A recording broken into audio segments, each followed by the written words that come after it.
முடிச்சதுனால சொல்ற, பிதாவை உம்முடைய கையில். ஏன்னா அவர் துடிக்கும் போது ஒப்பு கொடுக்கல, அவர் முடிக்கும் போதுதான் ஒப்பு கொடுக்கிறார். நம்ம வாழ்க்கையில ஒரு துடிப்பு வரும்போதே எலியாவை மாதிரி போதுங்கிறோம், அவர் போதும்னு சொல்லல. என்ன லவ், இதான் அன்பு. நம்ம கொஞ்சம் ஒரு பெயின்ஃபுல்லா ஒரு பாதையில போனாலே போதும் ஆண்டவரே, வேண்டாம் ஆண்டவரே அப்படின்னு சொல்லிட்டு, ஆனா இயேசு சகித்தார் இருக்கு. அவர் முடிச்சதுக்கு அப்புறம் தான் ஒப்பு கொடுக்கிறார். நம்ம துடிக்கும் போதே ஒப்பு கொடுக்கிறோம். ஒவ்வொரு கையில ஆணி அடிக்கும் போது அவர் சகித்து இன்னும் முடிக்க என்ன வேண்டி இருக்கு. அதான் யோவான் 19 இருக்கும். ஆமே, எல்லாம் முடிந்தது என்பதை இயேசு அறிந்து வேத வாக்கியம் நிறைவேறத்தக்க தாகமாயிருக்கிறேன் என்றார். அவருக்கு வலி தாங்க முடியல. இப்ப கூட அவர் நினைச்சா கொடுக்கலாம். ஏன்னா அவர் தான் ஜீவனின் அதிபதி, ஜீவாதிபதி, ஜீவனின் அதிபதி. அப்ப அவர் எப்போ நினைச்சாலும் கொடுக்கலாம், எப்போ நினைச்சாலும் கொடுக்கலாம், எப்போ நினைச்சாலும். இங்க பாருங்க, அவர் உயிரை யாருக்கும் எடுக்க முடியாது, அவர் கொடுத்தா மட்டும்தான் உண்டு. என்ன ஒரு அதிகாரம் உள்ள தேவன்! ஒரு ஆமீன் சத்தமா சொல்லுங்க பார்க்கலாம்.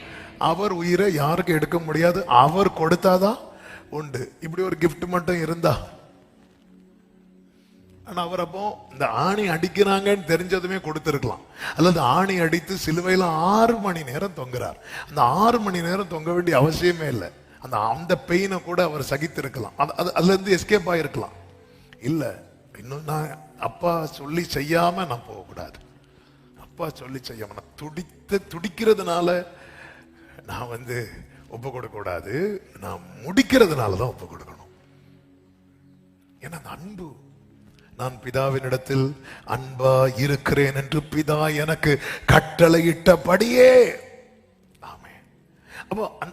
அப்போ தேவனிடத்தில் அன்பு கூறுகிறவங்கள கற்பனை உண்மையிலேயே இந்த வசனத்தின்படி வசனத்தை கை கொள்ளணும்னு ஆசை இருக்கிறவங்கள கை தூக்க சொன்னா நம்ம எல்லாரும் கை தூக்குவோம். இந்த வசனத்தை கை கொள்றவங்க கை தூக்க சொன்னா நம்ம எல்லாரும் கை தூக்க மாட்டோம், நான் உட்பட.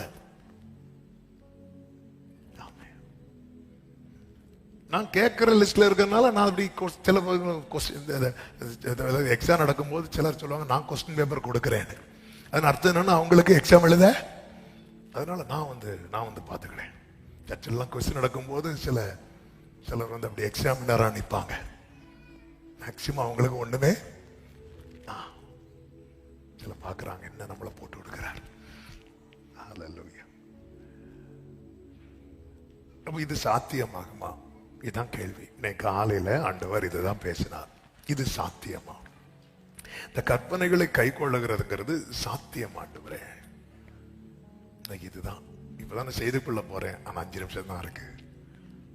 அந்த ஆண்டவர் காண்பித்த அந்த சத்தியத்தை சொல்லி நான் செபிக்க விரும்புகிறேன். யோவான் 14:15 வசனத்தை, 14வது அதிகாரம் 15வது வசனத்தை நானே வாசிக்கிறேன். நீங்கள் என்னிடத்தில் அன்பாயிருந்தால் என் கற்பனைகளை கை கொள்ளுங்கள் இருக்கு. நீங்க இந்த 15 மட்டும் வாசித்தா உங்களுக்கு ஆன்சர் கிடைக்காது.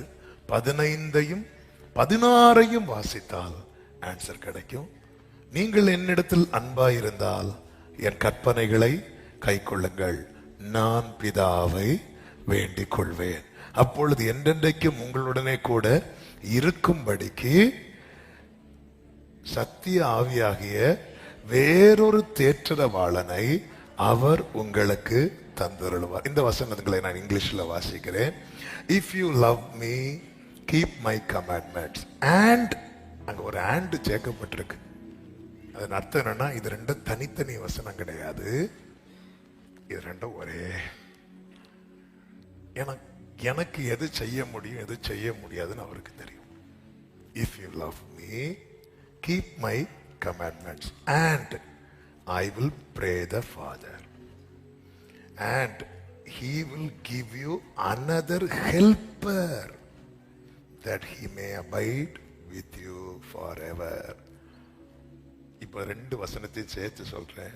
நீங்க என்னிடத்தில் அன்பா இருந்தா என் கற்பனைகளை கை கொள்ளும்படிக்கு நீங்க ரெடி ஆவீங்க. நீங்க அப்படி ரெடி ஆகும் போது நான் என் அப்பா கிட்ட சொல்லுவேன், அப்பா அவனுக்கு முடியாதுப்பா, அவன் ரொம்ப ஆசைப்படுறான்ப்பா, அவனுக்கு முடியாதுப்பான்னு சொல்லும் போது என் அப்பா உனக்கு ஒரு ஹெல்ப்பரை தருவார். அந்த ஹெல்ப்பர் தான் ஹோலி ஸ்பிரிட்.